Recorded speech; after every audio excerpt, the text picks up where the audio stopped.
Good day, everyone. So, welcome to the continuation of our discussion on the topic non-sinusoidal waves. So, I'm really now excited to guide you through the topic that plays a vital role in modern electrical engineering.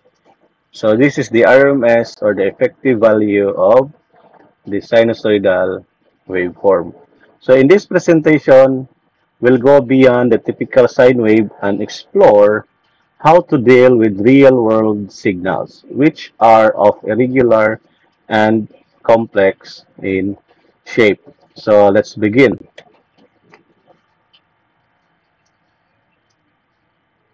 So in electrical engineering, the effective value, or the RMS, or root mean square, is used to express an alternating quantity in terms of its equivalent DC value, particularly in how it delivers power to a resistive load. While sinusoidal waveforms are often used in theory and textbooks, most practical signals, like those found in power electronics and digital systems, are non-sinusoidal. So, for example, we have these square waves, triangular waves, and complex distorted signals. That is why understanding how to compute RMS values for such waveforms is both a theoretical necessity and a practical skill. So let's define it formally.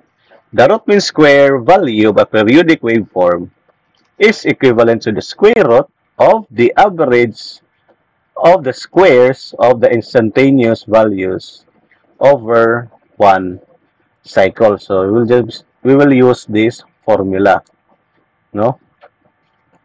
So why is the RMS value important? This is because it reflects the true power capability of an AC source. In resistive circuits, it determines how much thermal energy will be generated. Whether we're analyzing power supplies, motors, and communication signals, RMS provides a consistent and comparable measure of energy. In essence, it gives us a fair comparison between AC and DC power.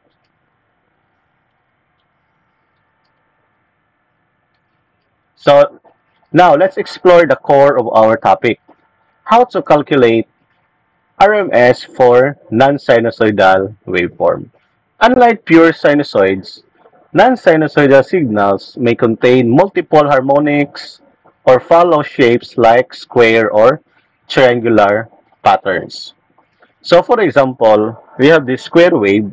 So to compute for the amplitude, or I mean for the RMS value of this wave, so we have here the piecewise function. So for example, you have this square wave, no, from 0 up to time t for one full cycle or one period. So labeled as t sub o. So half of it will be equivalent to t over 2. And the other half is t over 2. So for the first function from 0 to t over 2, you have this a, no? Equation a. From 0 to t over 2. And from t over 2 to t, so you have this negative a. So we'll just substitute this to our formula. Okay, so for the full cycle, for one cycle of the wave, we have this, the positive cycle plus the negative RMS of the negative cycle. So after manipulating the integral, so we'll come up with the value of the RMS of a square wave equivalent to its amplitude. Next. So for a triangular wave having a peak value of A, so its RMS value is equivalent to the amplitude divided by square root of 3. So the derivation of this formula will be left as your exercise. And also for a sawtooth wave for a peak value of A, again, so we have a value of A divided by square root of 3. So take note of these quantities or equations.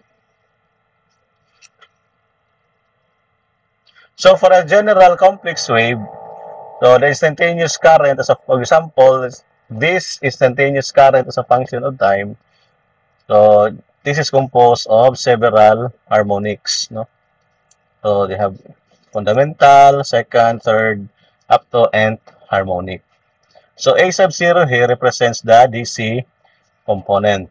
So IM1, IM2, IM3, IMN are the maximum values of each harmonic. And alpha 2, alpha 3 are the phase angles. And omega is our angular frequency, and T represents the time. So let's solve for, or let's find a formula in solving for the RMS value of this complex wave. So we will just use the formula for solving the RMS value. So we'll just substitute the instantaneous value or the instantaneous equation. So you have this quantity square dt from 0 to t for one period or for one whole cycle. So after manipulating this integral, so we'll come up with this effective value or RMS value equivalent to square root of the DC component squared plus the summation of the individual maximum value on each harmonic and squares, so divided by 2. And also, we can express that equation in terms of its RMS value of each harmonic. Okay? So, take note that RMS is equivalent to the maximum value divided by square root of 2 for a sine wave. This is just applicable for a sine wave. So, Im over square root of 2. So, substituting this value to the equation, previous equation, so we'll arrive on this formula for RMS value in terms of the RMS value of each harmonic.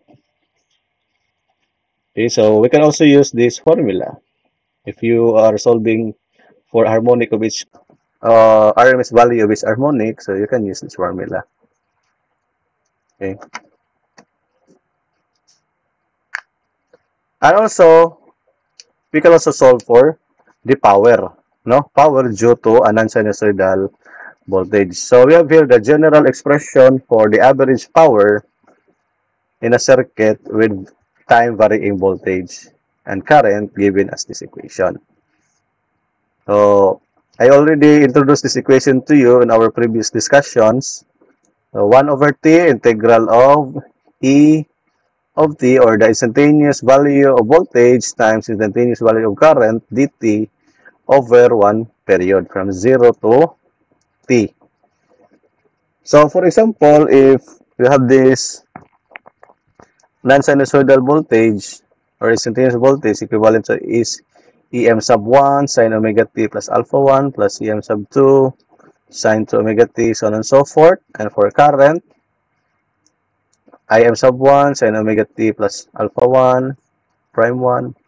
So we'll just substitute these equations to our formula for power. Then integrate it from 0 to t for one period. So after integrating the equation or the integral, so we'll come up with this formula for power. So this is just a summation of its maximum product of maximum value of each harmonic divided by 2 and cosine of the difference of the two phase angles. So EM sub 1 and IM sub 1 corresponds to the fundamental harmonic, and you will also use the phase angle of each harmonic of fundamental harmonic. So for voltage, you have alpha 1, and for current, alpha prime 1. Everything will just follow. So take note of the formula. So to better understand our formula, so let's apply it to our example. So find the power represented by the following given. So instantaneous voltage equivalent to 100 sine omega t plus 30 minus 50 sine 3 omega t plus 60. So 25 plus 5 sine 5 omega t. And for current, 20 sine omega t minus 30 plus 15 sine 3 omega t plus 30 plus 10 cosine 5 omega t minus 60 amperes. So we have now these two instantaneous values of voltage and current. So for the voltage, it is expressed in terms of a sine function. And for current, so two of them are expressed in sine, and the fifth harmonic is expressed in terms of cosine. So before solving or before applying the formula, see to it that the quantities are consistent. So meaning, if in the fifth harmonic, you are using sine, of course, in the fifth harmonic of the instantaneous current, it should also be sine. So we'll convert this function or this equation in terms of sine. So recall the formula that cosine theta is equivalent to sine of theta plus 90 degrees. Okay, so substitute sine of 5 omega t minus 60 plus 90. So this quantity, 10 cosine 5 omega t minus 60 degrees, is equivalent to 10 sine of 5 omega t plus 30. Okay, so this is the equivalent sign of this cosine quantity. So we can now use the formula. Okay, so for the fundamental harmonic, so the maximum value for voltage is 100 times the maximum value for current, 20, divided by 2, cosine of the phase angle of the voltage, which is 30, minus minus the phase angle of the current, which is negative 30. Next, in the third harmonic, so we will have negative 50 times 15 divided by 2, cosine of the phase angle of the voltage in the third harmonic, which is 60 degrees, minus the phase angle of the current in the third harmonic, which is 30. And in the fifth harmonic, so we have this maximum value of 25 times 10 divided by 2, cosine of the phase angle of the fifth harmonic is 0. So 0 minus the phase angle of the third harmonic, which is in the fifth harmonic, which is 30. So after substituting the values, no, so you can now solve by using your calculators. You can solve for current or the power, I mean. Okay. So for this quantity, you have this 500 watts. And for the next quantity, for the third harmonic, you have negative 324.75. And for the fifth harmonic, you'll have 108.25. So summing up all of this will result to the power which is equivalent to 283.5. Okay? So let's proceed to the next.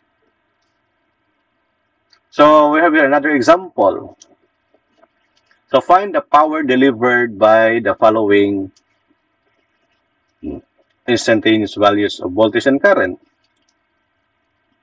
So you have here for the voltage, you have a value 100 sine omega t plus 50 sine 5 omega t minus 80 minus 40 cosine. And for the current, you'll have 30 sine of omega t plus 60, 20 sine of 5 omega t minus 50, and sine 10 sine 7 omega t plus 60. So, as you can observe that the seventh harmonic for the voltage source is expressed in terms of cosine. So, we'll convert this into sine. Okay? So, sine function. So, step 1, we convert all to sine function. So, the negative 40 cosine 7 omega t plus 30 is equivalent to, in terms of sine, this is equivalent to negative 47 omega t plus 20 degrees. So, solving for the power, so same as what we did on the previous example, solve for the individual power on its harmonic. So, in the fundamental harmonic, you have here 100 times 30 divided by 2 cosine of, so your phase angle for the fundamental harmonic of your voltage is 0, and for your current is 60, so 0 minus 60. So using your calculator, so you'll come up of this on this value of 750 watts. And next, in the fifth harmonic, you have 433. And in the seventh harmonic, you have negative 100. So, take the sum of these three powers, no? So, you come up with this value of power, which is equivalent to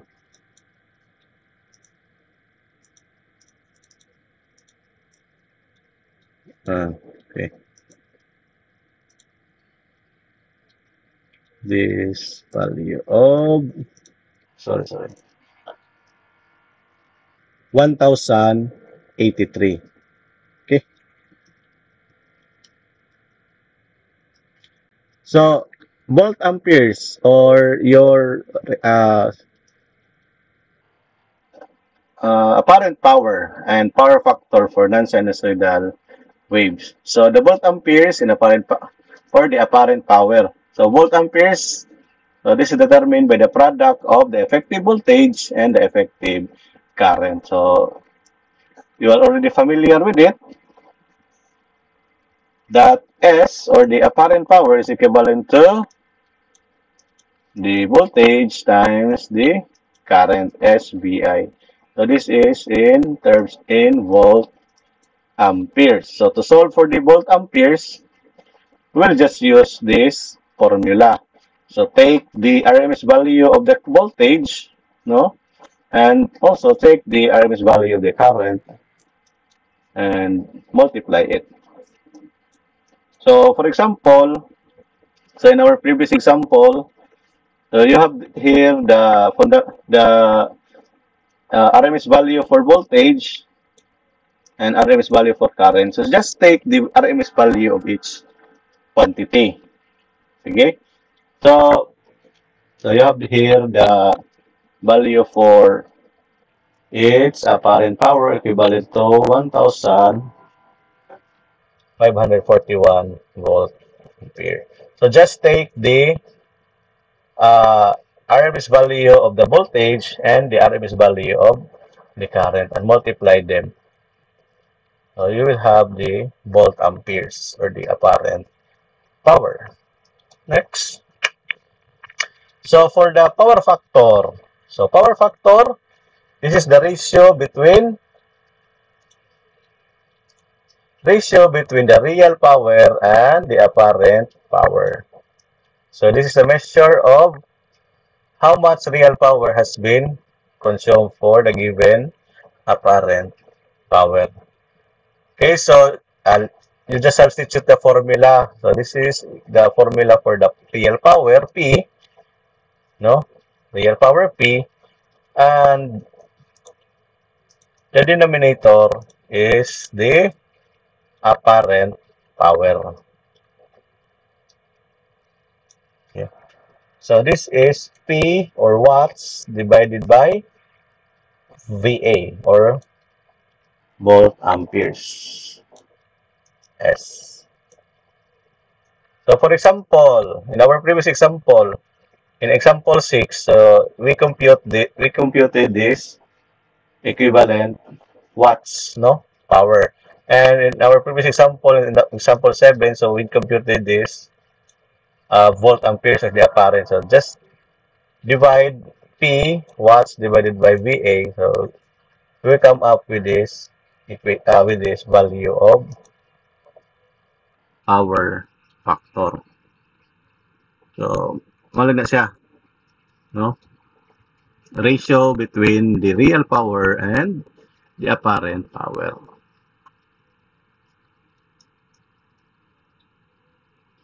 Okay, so let's now come to circuit analysis when waves are non-sinusoidal. So we'll just walk through on this example to better understand how we're going to analyze a circuit when our source voltage and current are expressed in non-sinusoidal.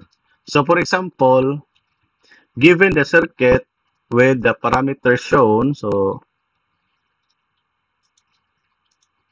these are the parameters of our circuit. So a series circuit, no? So when omega or the angular frequency is 377 radians per second and the voltage source is 141.4 sine omega t plus 70.7 sine 3 omega t plus 30 degrees minus 28.28 sine 5 omega t minus 20 degrees.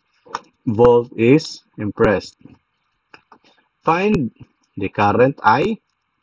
So the reading, if you connect here an ammeter, that ammeter would read, and also find the total power dissipated and the effective value of voltage drop across the inductance. And also find the equation for the current wave. So to solve this problem, no, we will consider the current on each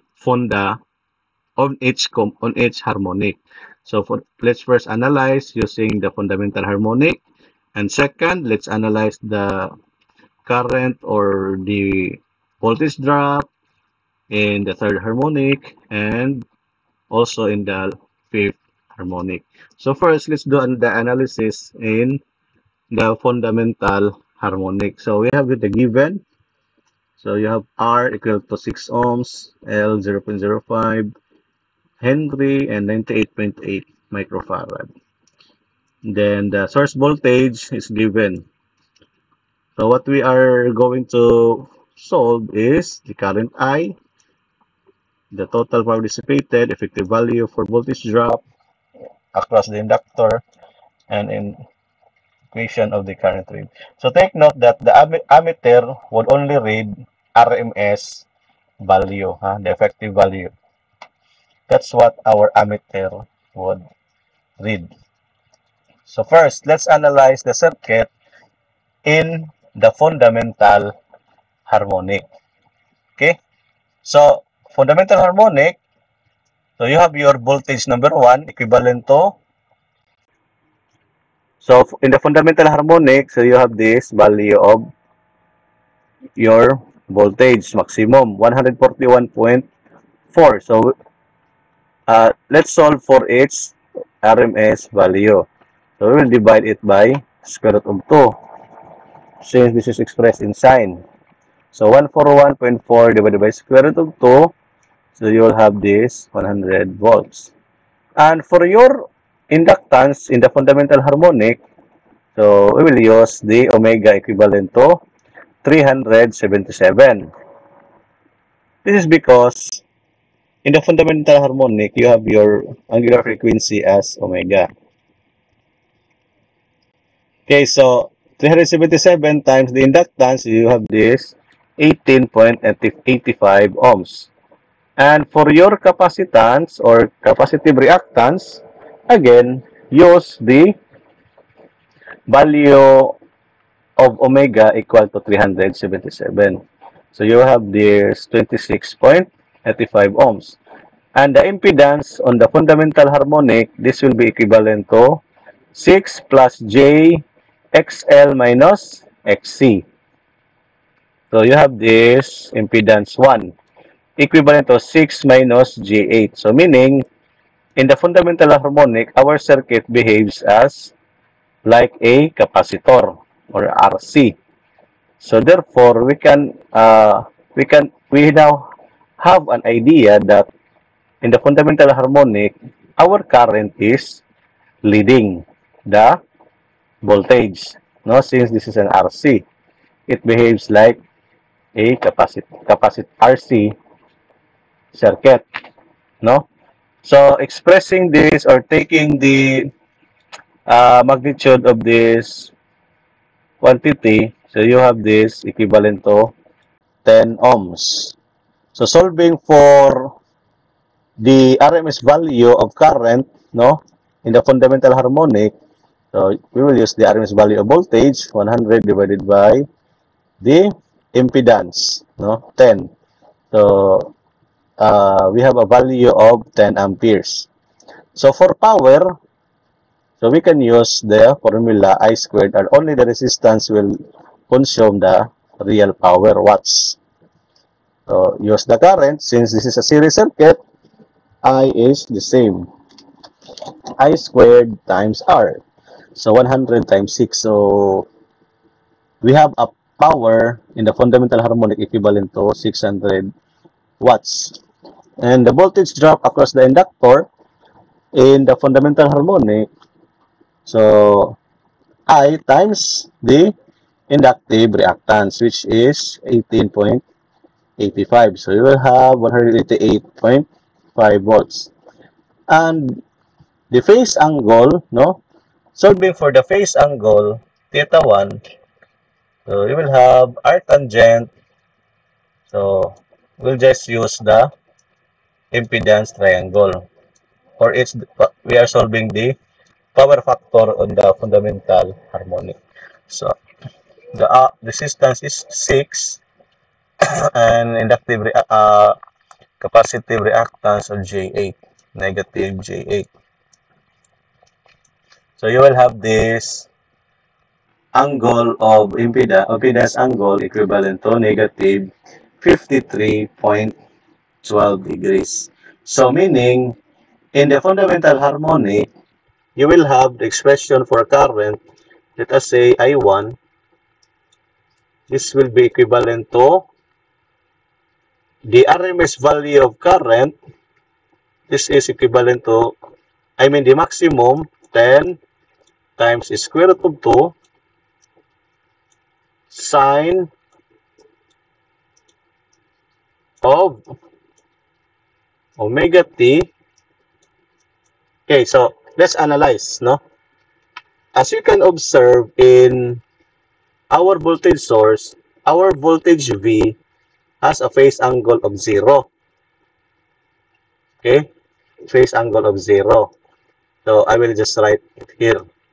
So if we're going to plot it in our Cartesian plane, so your voltage is located just in the origin, V, no? So V maximum or the VRMS. Next, your current is at angle 53.12. Since this is our circuit in the fundamental harmonic behaves as an RC, like an RC, so meaning ang current nag-lead siya sa voltage by this angle 53.12. So meaning your current ay naa diri nag-allocate. So angle between your current and voltage is 53.12 degrees. So to express this current, no, to express the sinusoidal equation for this current, so the location of this current from the origin is at positive 53.32. So ato siya express as 53.12 degrees. So this is your expression for your I in the fundamental harmonic.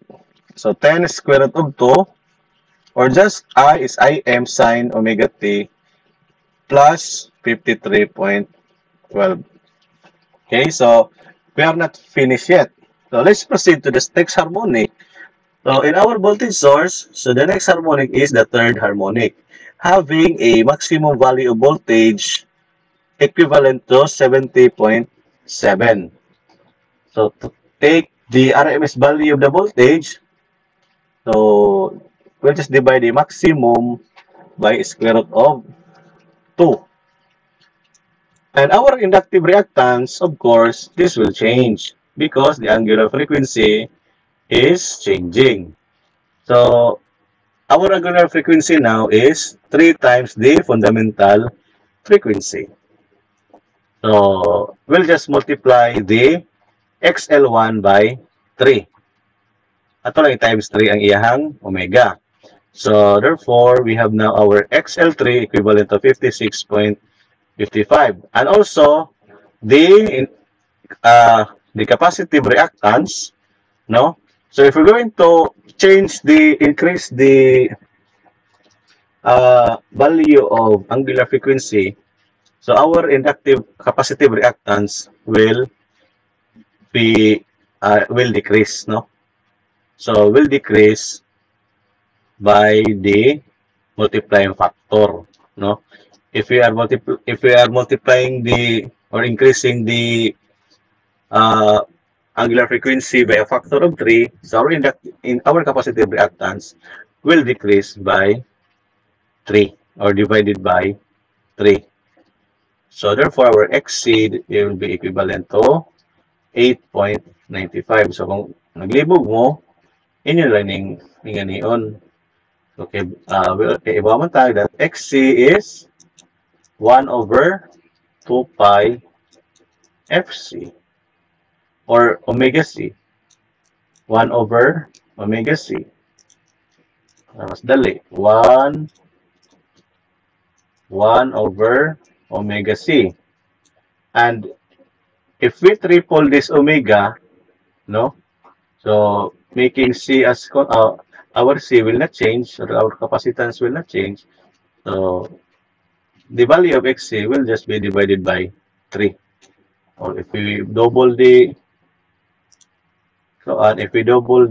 value of our angular frequency, so our XC will divided by 2. Okay, so that is how you compute for the XC on the next harmonics. Okay, so ato lang solbon iyahang impedance. So impedance in the third harmonic will be, and our resistance will not change, ha? Our resistance will remain constant, no? Because R is not a function of any quantity. So R is the function of the angular frequency, no? So that is why even if in the fifth harmonic, fourth harmonic, so our R will remains the same. Okay, so substitute 6 plus JXL minus XC, so 6 plus J 47.6 ohms. So In the third harmonic, you can see that our impedance function behaves like an RL circuit. So we already have an idea that in the third harmonic, our current I now lags the voltage by a certain angle. No? Lagging na itong current danhe. So, muna itong timanan. Ha? So, taking the magnitude of this quantity, so you will have this 48.1 ohms. And solving for the RMS value of current in the third harmonic, so voltage RMS divided by in the magnitude of the impedance. So, naata siya 1.04 amperes. Now, solving for power in the third harmonic, so we will use the third harmonic current squared times the value of resistance R. So, naatay 6.48 watts in the third harmonic. And also, we can solve now for the voltage drop across the inductor in the third harmonic. So, we'll have 58.9 volts. And solving also for the phase angle or the power factor angle, so we will use the power triangle, or I mean the impedance triangle. So for our impedance triangle, so the real part will be the R, which is 6, and the inductive part or the reactive part will be 56.55. Okay, so taking the arctangent opposite over adjacent for the XL over R, so we'll have this arctangent equivalent to arctangent of 47.6 divided by 6 equal to 82.8. So what does this imply? So same as what we did in the fundamental harmonic, no? Okay, I will erase this.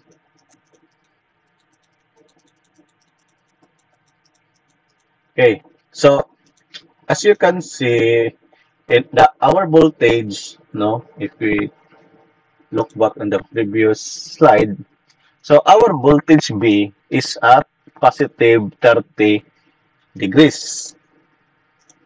So located siya positive 30 degrees. So meaning our voltage B, let us say na dito dapita,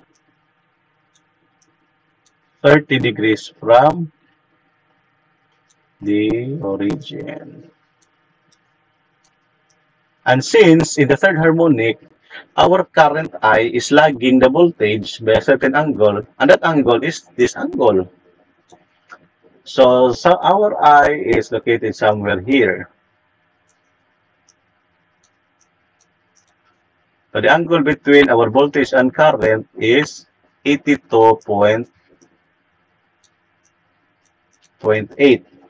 So therefore, the distance of this current I from the origin will now be equivalent to 82.8 minus 30. So this is equivalent to 82.8 minus 30. So we'll have 52.8. So we can now express the current in the third harmonic, no? So I sub 3. So this will be equivalent to, so RMS times square root of 2. So 1.04 square root of 2 sine of, so since this is in the third harmonic, said na, omega t, and kini siya ka naman siya dapat paubos, no? Pa counterclockwise, I mean pa clockwise direction, so meaning the angle is negative. So minus 52.8 degrees. So this is your expression for current in the third harmonic. So 1.04 square root of 2 sine of 3 omega t minus 52.8. So we have the last harmonic in the fifth harmonic. So fifth harmonic, so in the fifth harmonic, we have the current or our voltage equivalent to 28.28. I will look back. So 28.28 at negative 20. So 28.28, solving for the RMS, so we'll divide it by square root of 2. And our inductive reactance will multiply by 5. No, multiplied by 5. And our capacitive reactance will be divided by 5. Our fundamental capacitive reactance will be divided by 5. And our fundamental inductive reactance will be multiplied by 5. Okay, so solving for the impedance in the fifth harmonic, so na tayo 6 plus JXL, which is 94.25 minus capacitive reactance, which is 5.37. So we'll have 6 plus J 88.88 ohms. So as you can observe that impedance in the fifth harmonic behaves like an RL circuit. Since this is positive, so RL siya. Then expected na ni Dere that it is expected that our current in the fifth harmonic lags the voltage by a certain angle. Since RL circuit, the current in the RL circuit is lagging the voltage. So taking the magnitude of this quantity, so you'll have this 89 ohms. And solving for the current in the fifth harmonic, so we'll just substitute. So we have now the voltage RMS divided by the impedance. So you will have RMS current in the fifth harmonic equivalent to 0.225 amperes. So solving for the power, so this is equivalent to the square of the current times the resistance. So therefore, you have now the value for power in the fifth harmonic equal to 0.304 watts. And also, the voltage drop across the inductor in the fifth harmonic, so you will have current times XL. This is equivalent to 91.2. And for the phase angle, so for the phase angle, so the same. So arctangent of XL over R, which is equivalent to 86.1 degrees. Okay? So solving for the total RMS current, or the current that our ammeter will be reading, this will now be equivalent to the square root of the RMS in the fundamental square plus RMS value in the third harmonic plus the RMS value in the fifth harmonic. So na naman tayo mga value ani. So we'll just substitute. 10 squared plus 1.04 squared plus 0.225 squared. So you will have the RMS value or the total current. This will be equivalent to 10.05 amperes. And for the power, so we'll just sum up, no, all the power consumed on each harmonic. So in the first harmonic, fundamental, you have 600. In the third harmonic, you'll have 6.48, and the third harmonic, we have a value of 0.304. So all in all, we have total power, watts consumed is 606.8. And of course, the total inductive voltage in the inductor, so same lang, kuha pa itong RMS sa VL. So this will be equivalent to VL RMS in the fundamental, VL RMS in the third, and VLRMS in the fifth harmonic. So natay 198.8 volts. Now, for the equation of current waveform, no, ato na ito siyang i-create sa una.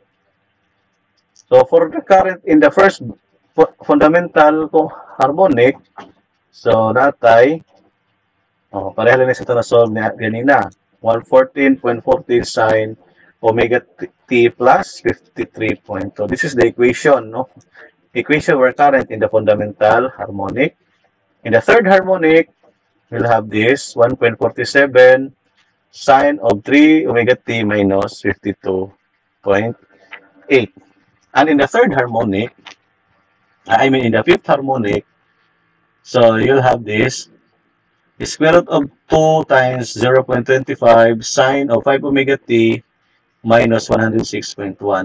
It's equivalent to negative 0.318 sine of 5 omega t minus 106.1. Pero na nga nini. Ano negative siya. So, ato siyang i-plot, no? So, take note that our voltage has a maximum value of negative 28.28 and located at negative 20 degrees. So, dinis siya somewhere diha negative 20 or 20.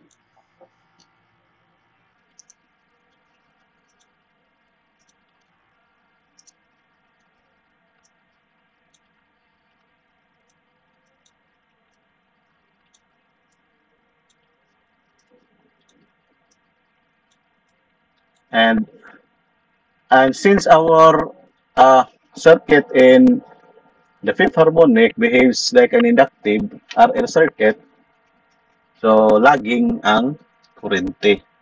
So the angle between your current and voltage will be equivalent to 86.1. So somewhere here. So this will be equivalent to 86.1. So, your voltage here is negative 28 negative 28.28, no? Ano ba to? Negative 28.28. So, if you have this voltage negative, of course, your current will also be negative. So, negative I sub 5.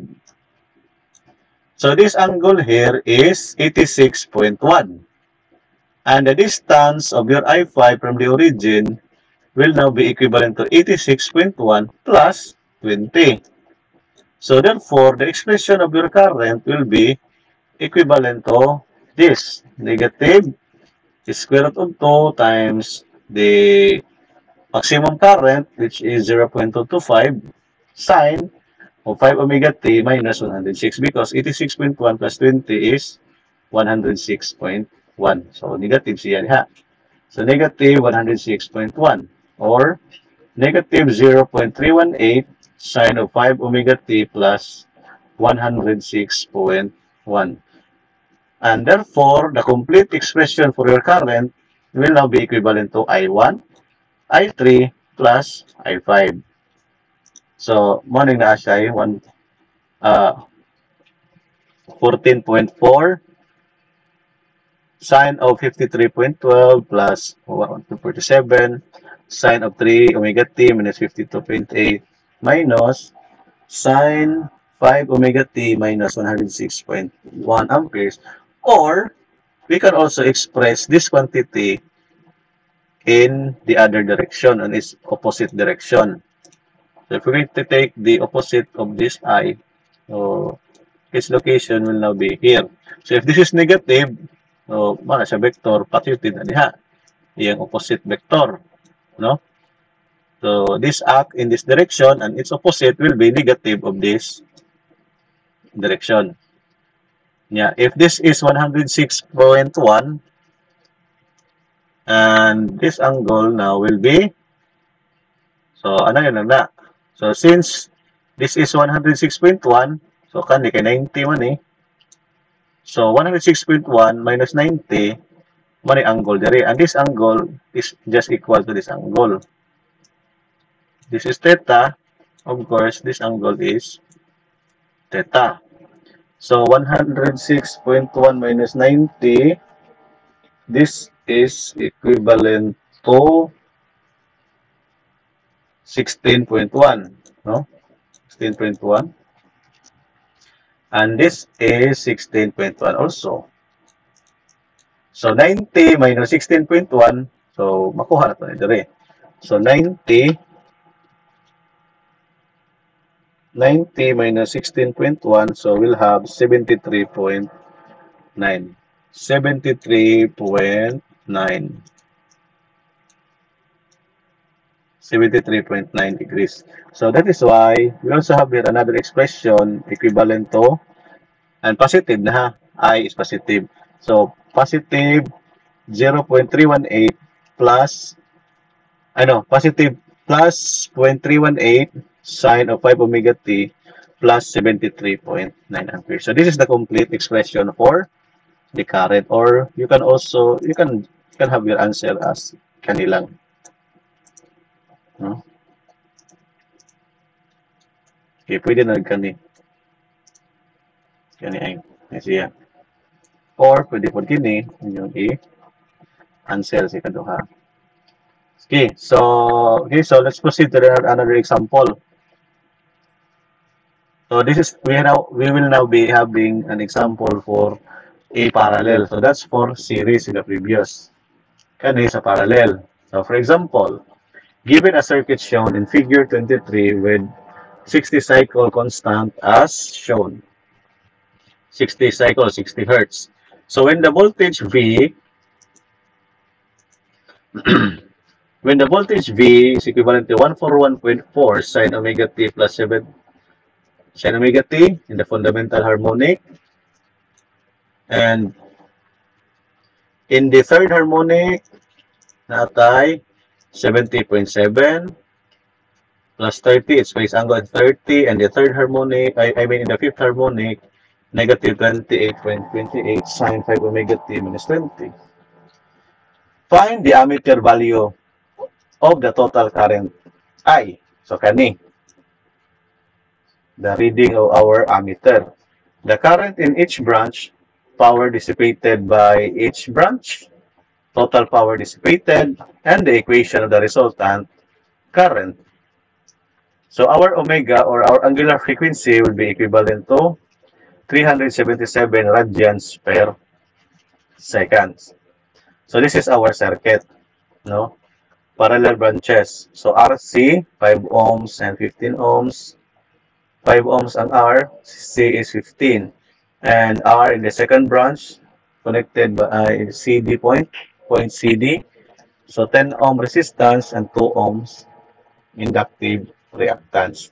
Okay, so let's now solve for the unknowns, no? Unknowns quantity. So as what the same as what we did on the previous example. So in solving for the parallel, same procedure lang.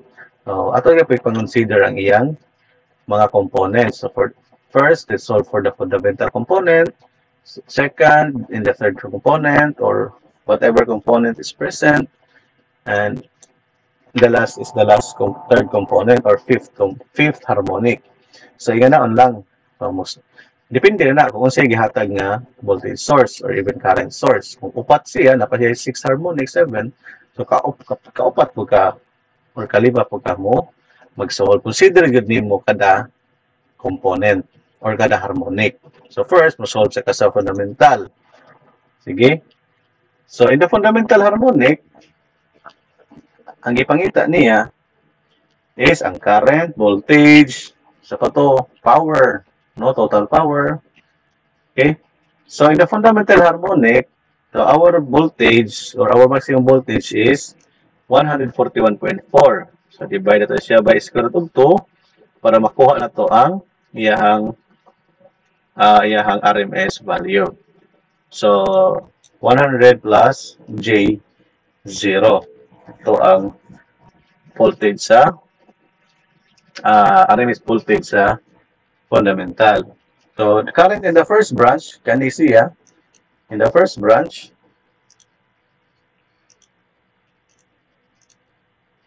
so to solve for the current in the first branch, so we need the impedance in the first branch. So, naman tayo voltage, 100 divided by impedance nga 5 minus J15. So, in the fundamental harmonic, maman itong value na J15 or negative J15, minus kay capacitor man. So, in the first branch, so we have a current of 2 plus J0 or 2 amperes. So, currents in the second branch or in the CD branch, kini. So, voltage divided by impedance. So, yung quantity, yung value sa impedance 10 plus J2. So, that is why natin 100 divided by 10 plus J2. So, result niya is 9.62 minus J 1.925. So, taking the magnitude of this current, so, natay 9.82 amperes. So, next, atong count ang total in the fundamental. So, total niya, ang total current ana is just the summation of the current on each branch kay parallel man. Kini nga current plus kani nga current mo current diha in the fundamental harmonic. So, that is why tayo IAB1 plus ICD1. Okay? So, our current, therefore, will be equivalent to this quantity, 12.33 amperes. Okay? Next, solve for the phase angle. So, how to solve for the phase angle? So, samay na to siya. So, atong kaon ang iyahang equivalent nga kuan. Pwede lang ta mo gamit aning current, no? So, real current, the real component is equivalent to 11.62. Unya iyahang imaginary component kanina J mo ng 4.075. So, mo nang nag-arctangent, arctangent of 4.075 divided by 11.62.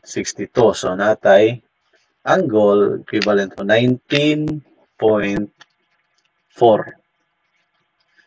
Okay, so next, solve for the power in the first branch. So, naman tayo current diha nga 2. So, power, this will be equivalent to, okay, real naman eh. Naman tayo imaginary component. So, pwede lang taanin the real part times the voltage. So, natay 200 watts. And also, in the second branch, CD branch, so 100 voltage times 9.62 nga real component. So, pwede lang na gamiton po natay 962 watts nga power in the second branch on the fundamental harmonic. Sunod. And the third harmonic. So, third harmonic, our frequency or angular frequency times 3. No? So, pareha lang na mahitabo. Ang atong XC, may ma-divide siya by 3, while our inductance or our inductive reactance XL ma-multiply by 3. So, RMS value in our sa volt in the third harmonic, so natay 50 volts or expressed in rectangular coordinates, so 50 plus J0 kay wala tayo imaginary component. And solving for the current in the AB branch in the third harmonic, so natay 50 volts divided by 5 minus J5. So natay 5 plus J5. So, nato siya magnitude nga 7.07 amperes. So, in the CD branch pod, kani 10 plus J at 50 divided by 10 plus J6. So, naataan ni nga value. 3.68 minus J 2.21 in the so iyang magnitude na tay 4.33. So atong i-add ning duha kini vector addition ha. So 5 plus 3.68 mo na natay 8.68 and 5 J5 minus J 2.21 so natay 2.79. So iyang magnitude 9.11. So kung ano to yung angle, so kanilang the imaginary component divided by the real component. So natay 17.85 degrees. So the same lang gihapon to solve for the power, gamito na itong real component. Ini 5 times voltage nga 50. So for 50, then voltage nga 50 times punta sa real components nga current diri nga branch 3.68. So natay 184 watts. So muna siya for the third harmonic. Next, last harmonic, fifth harmonic. So nahimong times 5 ato ang omega, no? So atong current or atong voltage na kini siya negative 28 divided by square root of 2. So natay RMS nga 20 or negative 20 or iyahang voltage equivalent to in terms of rectangular 20 plus J0. And karon ayahan na daring XC ma-divide by 5 gikan siyang fundamental. Ayang fundamental is 15 man divided by 5. So natay 3 ohms. Nangiyaha daring inductive reactance multiplied by 5. So natay 10 ohms. So the same procedure, solve ta sa current in the first branch. So RMS voltage divided by current natay kani 2.94 plus J 1.763. Then, taking its magnitude, you have this 3.43 amperes. And the next branch, CD branch, so again, 20 divided by 10 plus J10. So, ayos ang mag-imay ng negative ha, unya na nato na, tanawon. Ang kinilang yun, determine ni CN direction. Ha? Ayos ang imay, only magnitude sa ta. So, naatay 1 minus J1 or 1.414. I-add na to ang duha ka current. Kini nga mga current din i-add para makuha na to diha in the fifth harmonic. So naatay current nga 3.94 plus J 0.763 or 4.01 amperes. So solving for its angle, so naatay 10.95 degrees. So solving for the power, so voltage times the real component of current. So 58.8 and 20 plus times 1, only 20 watts. So madali. So sunod, ito nakuha niya ang total. So the ammeter reading is mo na ang total current at point F. So total current in the fundamental, mamani, 12 point, or its RMS value, 12.33. Plus the RMS value of current in the third harmonic square plus the third or the RMS value of current in the fifth harmonic. So all in all, natay 15.9 mo ni ang mabasa sa atong ammeter. So sa kada branch sad, so ato lang pong gamitan ani. Square root of RMS value of current in the first branch plus the square of the RMS value of current in the second branch plus the RMS value of current in the third branch square. So natay 10.1 and last in the CD branch, man yung mga values. Balik ko ang tanaw. So na akin mga value ani. So sa first branch mo ni First branch, first branch.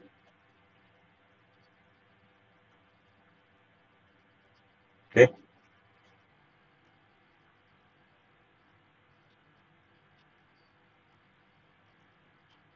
So, to the total power pod, ato lang ipang sum up pod, tanan. In the first branch, plus tanan, i-add na to. Sa second branch, CD branch, i-add po na to tanan. So, ang total niya, kini plus power AB plus power CD. So, we'll have this quantity. Now, sa kuha na pod, current waveform. Current waveform, the fundamental branch. So, balik taan niya. So, in the fundamental branch, so diha matay current niya kini 12.33. Okay? 12.33 maximum RMS niya times na to sa iyang square root of 2 para makuha tag IM in the first branch. Or I mean in the fundamental component. So, sin omega t plus 19.44. So, kung imuhang solbon ang total impedance sa circuit, considering the fundamental component, so diha na to makita kung unsa ato ang circuit. It could be RL or RC. So, let's check. Para dali lang. So, ato ang formula na parallel lang ta. Itong parallel or pwede ta in terms of admittance, no?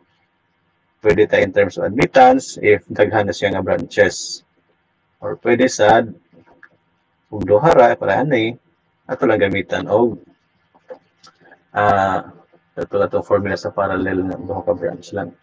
Duha ka branches. So, as you can see that our equivalent impedance in the fundamental component is equivalent to 7.66 minus J 2.69. Okay? So, unsa man na siya? So, RC. No? Behaves like a capacitive branch. So, take note that our voltage in the fundamental na lang siya sa origin. Zero iyahang angle. So, kung ano man siya, leading ng current ani, so, expected that our I is somewhere above our V. So, the angle between, mo to na-compute ito sa I nga 19.4.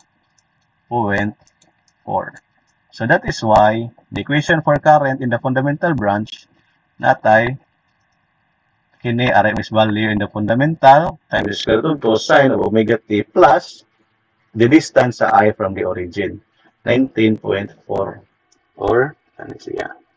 In the third harmonic, same procedure.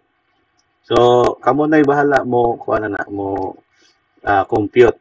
Check lang mo aning check. So, nanatay procedure kung saan ako nag-introduce previously. So, just learn from it. And also in the fifth harmonic, maapod ni. So, review mo kung anong naingan ni siya. So, finally, equation for current. So, you will have the equation for current equivalent to 17.45 plus sin omega t plus 19.4 plus 12.9 sin 3 omega t plus 47.85 plus 5.67 sin 5 omega t plus 171 degrees. Okay? So, that would be all for our discussion. So, I hope you learned something, and if you have any questions, so just drop a message on my social media account. Okay. So that concludes our discussion on the RMS value of non-sinusoidal waves. So understanding how to compute and interpret RMS values equip us to work with real-world signals, improve system efficiency, and ensure safety and accuracy in electrical circuit design. So thank you for listening.